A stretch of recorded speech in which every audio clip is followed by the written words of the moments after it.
Hello everyone, welcome back to my YouTube channel Life Sciences and I am your educator Supriya. तो guys आज का जो video है वो इस पे है कि आपको रिवीजन कैसे करना है। अगर आप देखें तो अब आपके पास अराउंड 1 मंथ है, आपका एग्ज़ाम की डेट जो है वो आ ही चुकी है। तो आपके पास 1 मंथ है और 1 मंथ में आपको रिवीजन कैसे करना है। So let's start the video. तो सबसे पहले गाइज आपको बात ये दिमाग में अपने रखनी है कि सिलेबस कंप्लीट करना एक अलग बात है और किसी भी चीज़ का रिवीजन करना एक अलग बात है, ठीक है।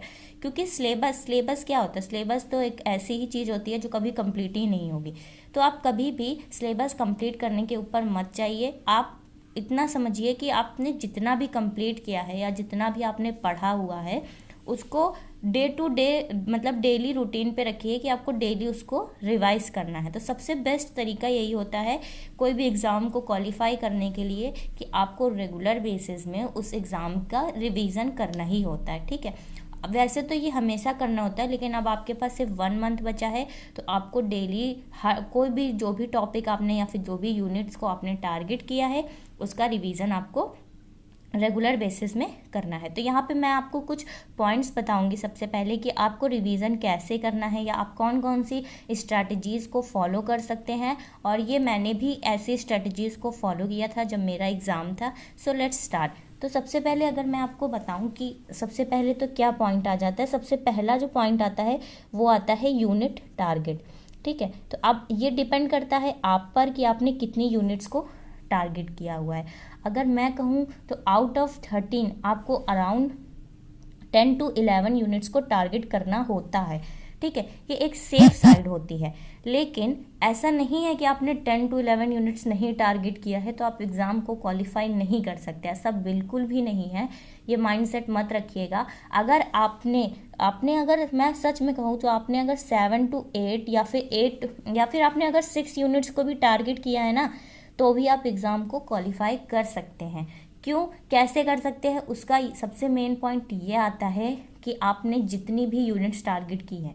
सपोज़ कि आपने 6 यूनिट्स को टारगेट किया है, लेकिन उस 6 यूनिट्स में को आपको अपना 100% देना होता है, ठीक है। 100% देना होता है इन द सेंस कि 6 यूनिट में अगर जैसे कि मैं मॉलिक्यूलर बायोलॉजी की बात करूँ तो मॉलिक्यूलर बायोलॉजी में क्या क्या आ जाता है, उसमें होस्ट पैरासाइट इंट्रैक्शन आ जाता है, सेल सिग्नलिंग आ जाता है, ठीक है, सेल कम्युनिकेशन हो जाता है, कैंसर हो जाता है और इम्यूनोलॉजी हो जाता है। तो 100% का मतलब ये नहीं कि आपको ये सारे टॉपिक्स को पूरा पढ़ना है। मेरा मतलब ये है कि आपने अगर मॉलिक्यूलर बायोलॉजी में भी आपने अगर सिर्फ दो ही टॉपिक्स पढ़े हैं, सपोज़ कि आपने क्या कहते हैं सेल सिग्नलिंग पूरा कंप्लीट पढ़ लिया, आपने कैंसर से रिलेटेड जो भी एपोप्टोसिस में पाथवेज इन्वॉल्व होते हैं वो आपने पढ़ लिया, लेकिन आपको इस टॉपिक को अपना 100% देना होता है, ठीक है। आपने कोई भी टॉपिक पढ़ा है उसको आपको अपना 100% देना होगा। जब आप 100% देंगे तब कहीं आप जाके एग्ज़ाम में इसका 70 और 80% करके आते हैं, क्योंकि कोई भी कभी भी 100% जितना भी हम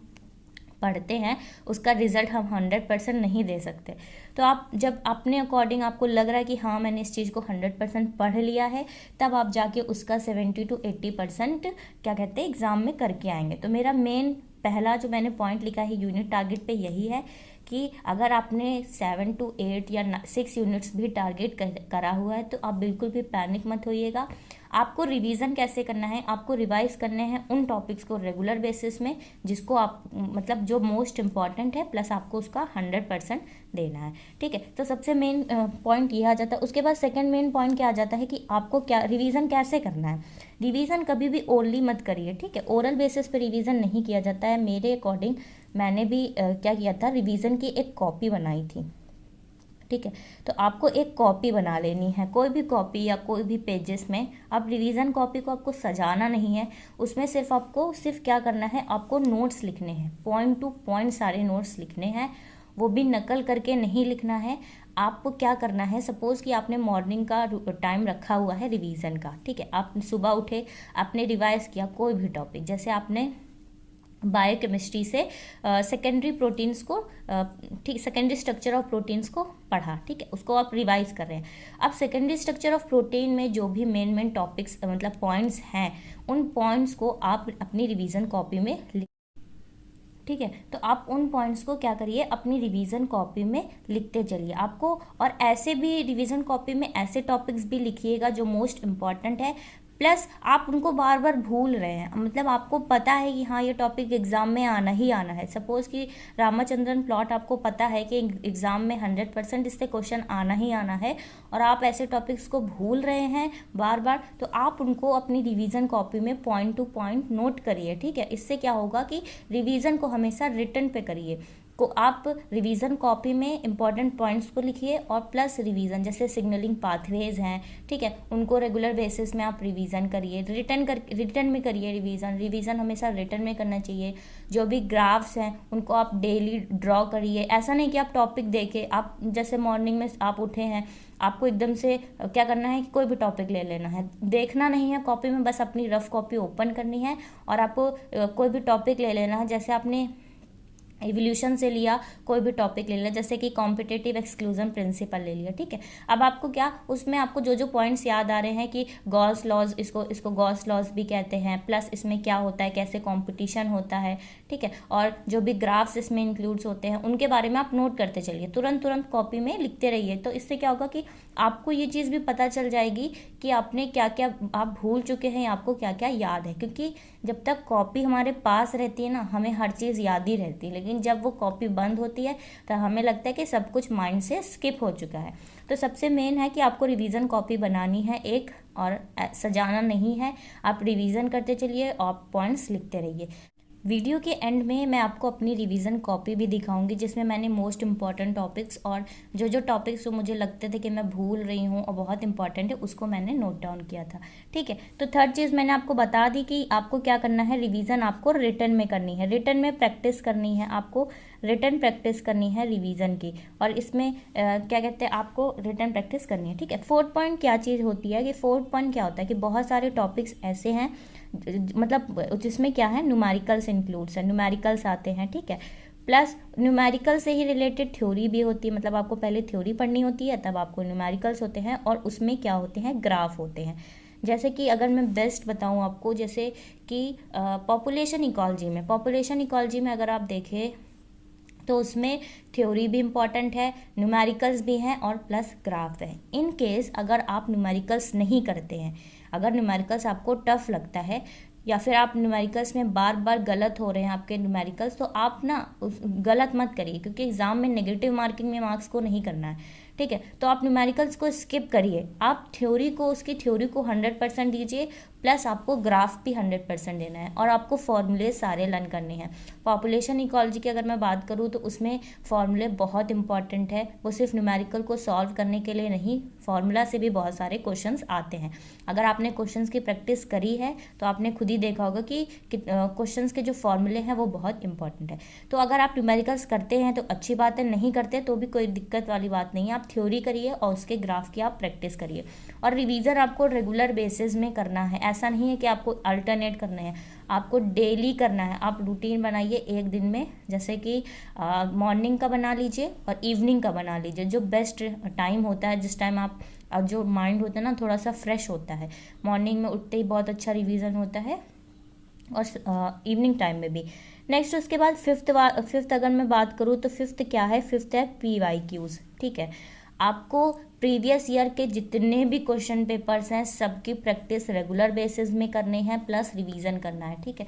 इससे आपको ये है कि आप अगर कोई भी टॉपिक स्किप हो रहा है, आपको पता चल जाएगा कौन से टॉपिक जिससे डेली हमेशा क्वेश्चंस आते हैं।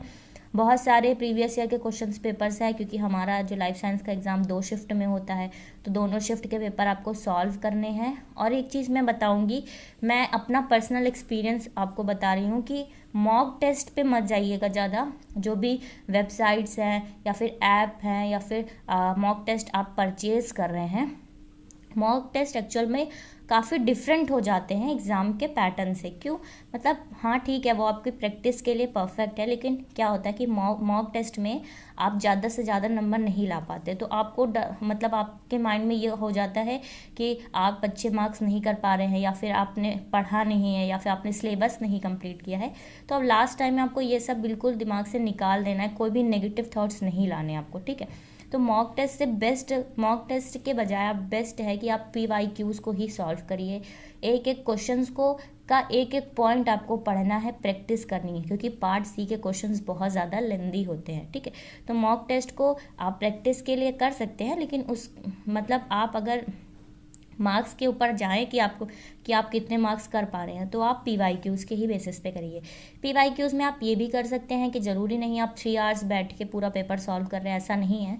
आप एक टॉपिक उठा लीजिए, जैसे आपने बायोकेमिस्ट्री उठा लिया यूनिट, ठीक है। अब आपको PYQs में आपने सपोज़ कि आपने 2017 का पेपर लिया, ठीक है। 2017 में बायोकेमिस्ट्री से जितने क्वेश्चन है आपको सॉल्व करने हैं, ठीक है। अब आप देखिए कि आपके कितने गलत हैं और प्लस कितने सही हैं। और एक चीज़ और सबसे इम्पॉर्टेंट इसमें मैं बता दूं कि कोई भी न्यू टॉपिक आपको अब नहीं पढ़ना है, बिल्कुल भी मत करिए। आप कहीं पे भी देखिए यूट्यूब में, आपको लग रहा है ये मोस्ट इम्पॉर्टेंट है, तो अब आप छोड़ दीजिए। जो हो गया ना सो हो गया, अब आपको नहीं पढ़ना है। न्यू टॉपिक सिर्फ और सिर्फ आपको दिमाग में आपके नेगेटिव थॉट्स आएंगे कि बहुत इंपॉर्टेंट है और मैंने लास्ट टाइम नहीं पढ़ा है, तो आपको न्यू टॉपिक नहीं पढ़ना है। 1 मंथ बचा है, अब आपको 1 मंथ में आपने जितना भी पढ़ा है आपको अपना बेस्ट देना है, 100% देना है।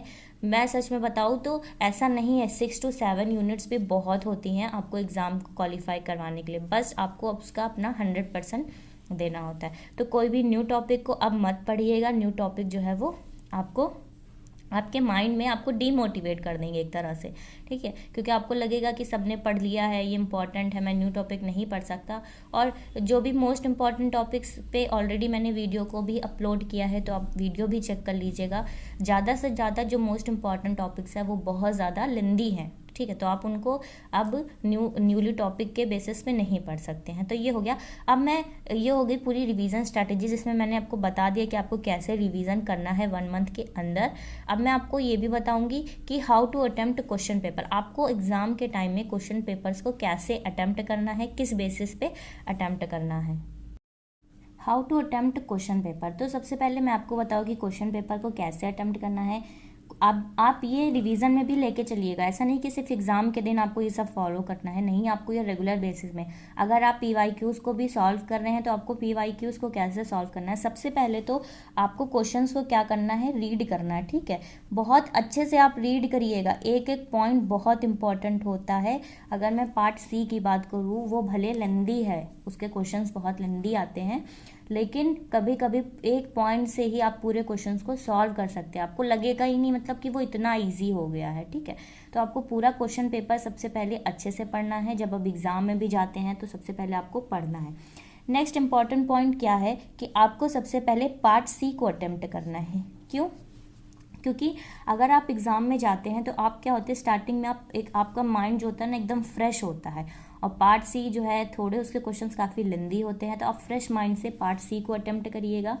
पार्ट C से आपको जब आप लगेगा कि, और ऐसे क्वेश्चन को बिल्कुल मत देखिएगा जिस टॉपिक को आपने टारगेट ही नहीं किया। सपोज़ कि आपने टेक्निक्स नहीं टारगेट की, तो टेक्निक्स पे मत जाइएगा, फर्जी अपना टाइम जो है उस पर वेस्ट मत करिएगा, क्योंकि आपको 3 आवर्स में पूरा पेपर कंप्लीट करना है, ठीक है।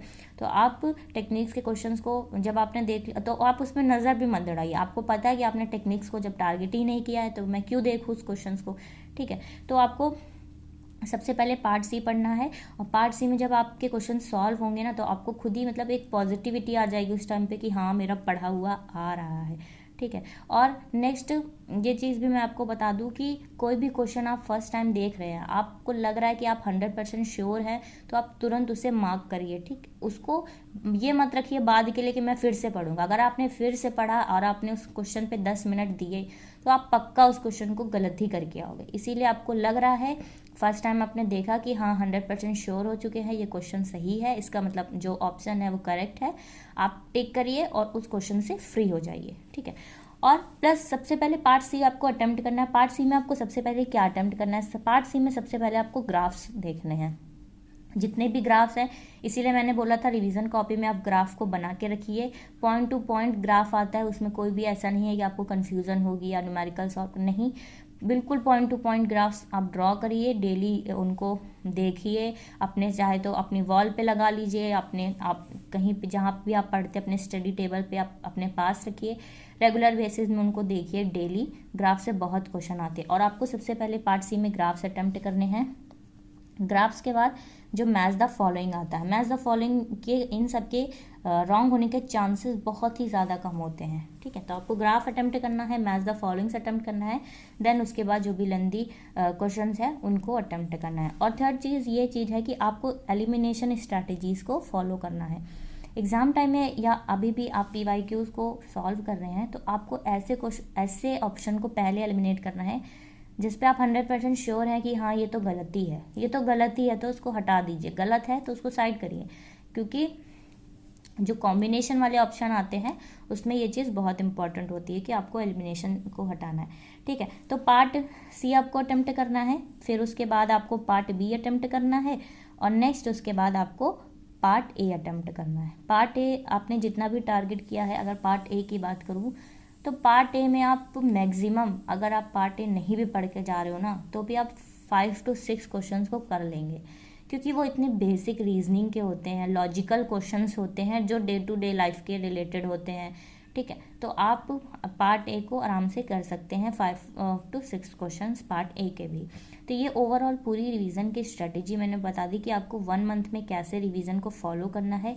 इसमें सबसे इम्पॉर्टेंट चीज़ मैंने आपको यही बताया कि आपको रिवीजन कॉपी बना लेनी है और उसको सजाने नहीं बैठना है।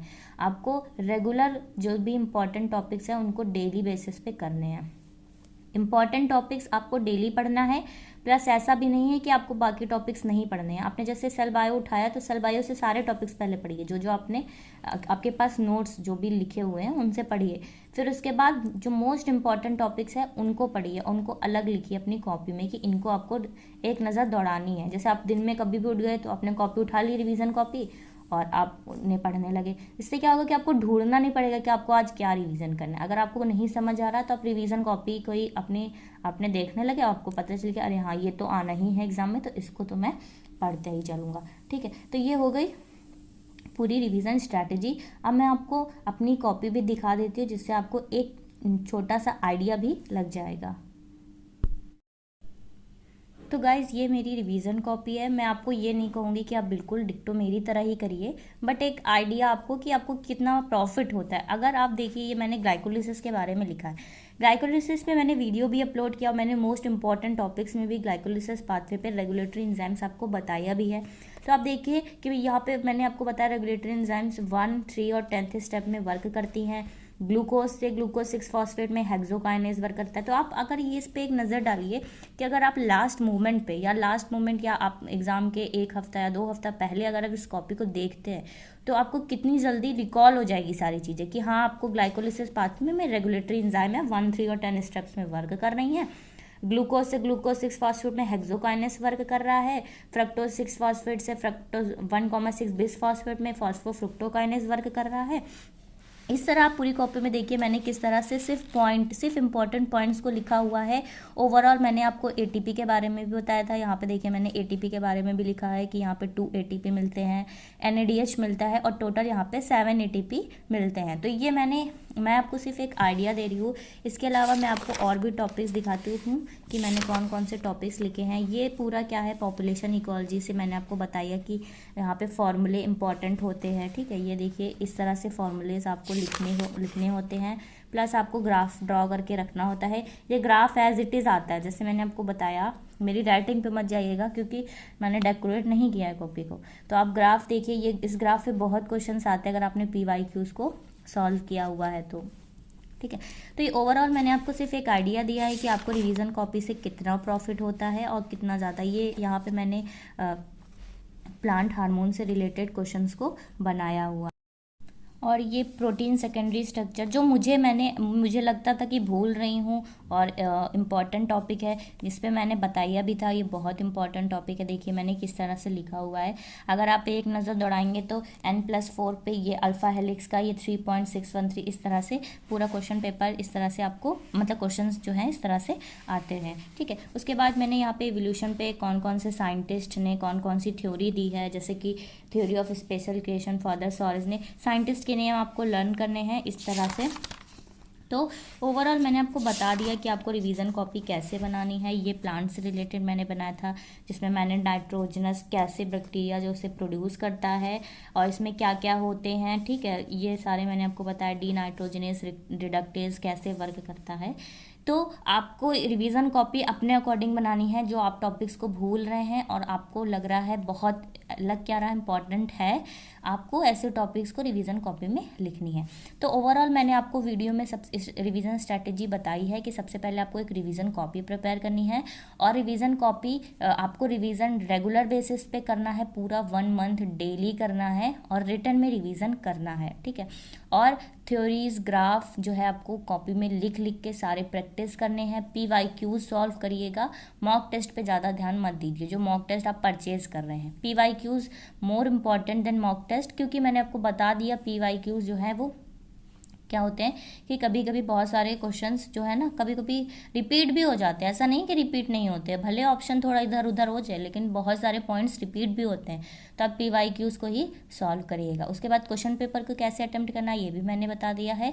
ओवरऑल अगर आपको मेरा वीडियो सच में हेल्पफुल लगे और अच्छा लगे तो प्लीज़ कॉमेंट ज़रूर करिएगा मुझे, ताकि मैं और भी वीडियो इस तरह से अपलोड कर सकूं जो अभी एग्ज़ाम आने वाला है, क्योंकि अब सिर्फ 1 मंथ अराउंड 1 मंथ ही रह गया है।